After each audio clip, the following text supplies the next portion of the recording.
Here we are, second Sunday of Lent. And in my coming to church today, I said there were a few of you. Here we are getting closer and closer to Jerusalem. We are traveling with Jesus over this period of Lent toward what is eventually his death, his crucifixion on the cross. And today's gospel reading relates to us the event, or more properly put, the miracle of the transfiguration of Jesus. A pivotal event in the life and ministry of Jesus, and is recounted in all the synoptic gospels and occurs at the top of a mountain, Mount Tabor. Significant in that mountaintops have a spiritual effect on all of us, and especially more so in the Bible, because there, through the treacherous trails that we climb to reach that summit, that peak, once we hit the top, we reach divineness. We reach an inspiration, don't we? How many of you have been on top of a mountain? I know I have. One who's pretty enmeshed with having to do a lot of my discerning and a lot of my contemplating within nature. And the mountaintop is, for me, awe-inspiring. And like I said, it has a spiritual effect because it gives us a connection to things greater than us, doesn't it? I mean, when you're up at the top of a mountain and you look at the scenery below, aren't you in awe and wonder? When you see so much of what God has created and its beauty and its magnificence and its vastness, we see how insignificant we truly are. But not insignificant in the eyes of God, for with God as his children, we have the potential to be more than who or what we see or think we are.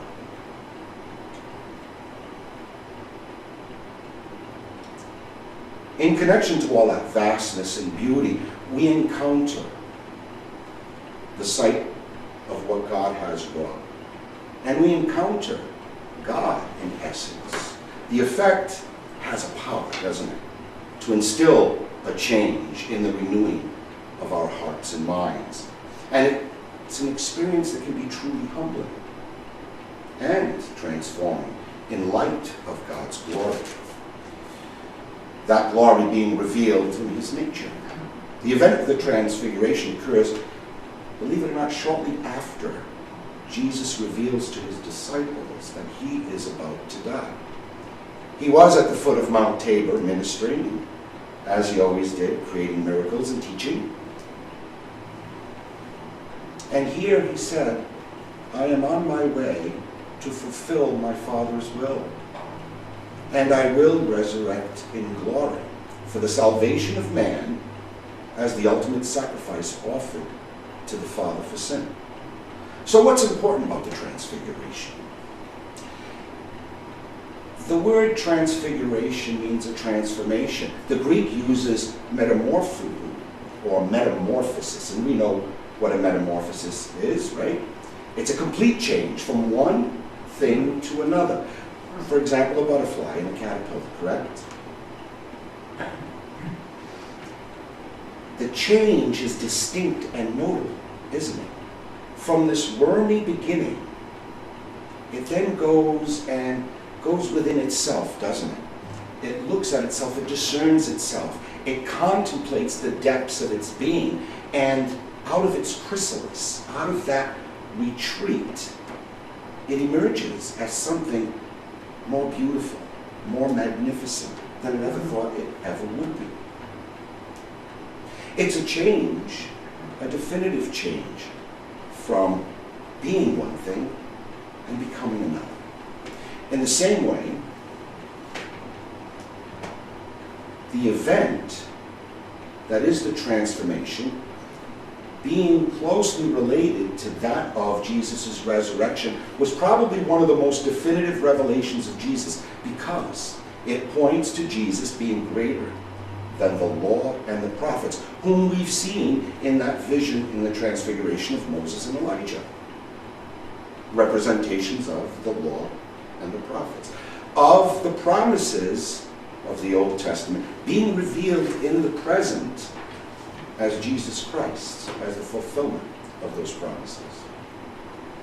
It's the beginning of a new covenant, a covenant that brings grace and salvation to humanity and glorifies God as we return to loving Him with hearts and minds that seek His will. God's plan for us isn't just about redemption and forgiveness of sins. No. It is a plan to heal and transform us, to radiate like Him, to radiate with His divinity, to be, in effect, like God. The transfiguration then becomes, and it is, a foreshadowing of our own divine glorification of body and soul. And it invites us to share in God's glory by sharing with one another our lives as a gift of love to each other in obedience to God's command, be not afraid. How often are we stymied by our own fears and find it hard to get out of our comfort zones, to be there for the sake of someone else, just out of pure care and love.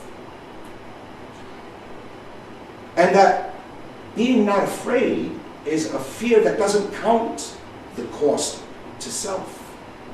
It is a total free gift, giving of self to another for the sake of the other. We all have, and it's unfortunate, preconceived ideas of what we are or who we are or what we will become. Especially, we think often, don't we, about what our future holds for each and every one of us. But we must put our hopes and expectations in Jesus, because He is the way, the truth, and the life. The Transfiguration also points to a bigger picture that one day we will become more.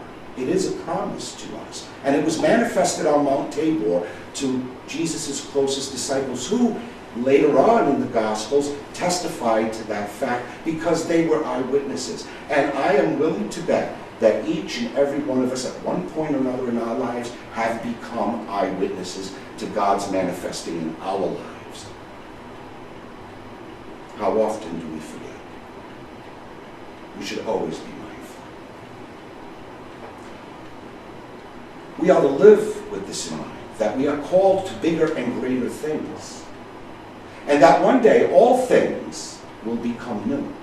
Despite what happens here and now, as we face our own sins, some of the diseases we may encounter, and ultimately, as I often say, none of us gets out of this alive, death. We must turn our attention toward what God is doing in our lives and abandon our petty fears. Abandon our agendas. We must live in light of the bigger picture. And that is that no matter what cross, barrier, difficulty, or challenge we may encounter, we must always keep our eye on the prize. Remain focused and faithful to what God is doing, because the crosses we bear, if we follow and listen to Jesus, will give us, and does give us, abundant grace to face them. The transfiguration of Jesus was definitely a mountaintop experience. The promise of it can be ours as well, if we choose to live and follow the example of Jesus Christ, becoming, in effect, His hands and His feet to the world around us, by giving of ourselves wholly, sincerely, and without hesitation. In the same way that Peter, James, and John saw that on the mountaintop, we can experience a taste of that same awe and wonder by just fixing our eyes on Jesus. It's that simple. We tend to make things pretty complicated in our lives.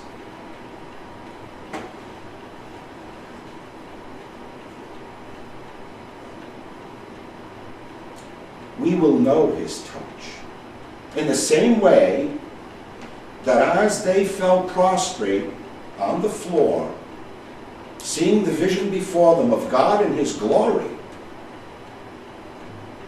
we too will know his touch. He too will touch us and say, "Rise, be not afraid." And in doing so, through that touch, we feel the depth of his love. And through that love, we endure and can endure our present difficulties. When we do, we gain the prize of everlasting life that awaits us, where in the kingdom to come, we will enjoy his presence, his joy, and his peace for all of eternity. God bless you.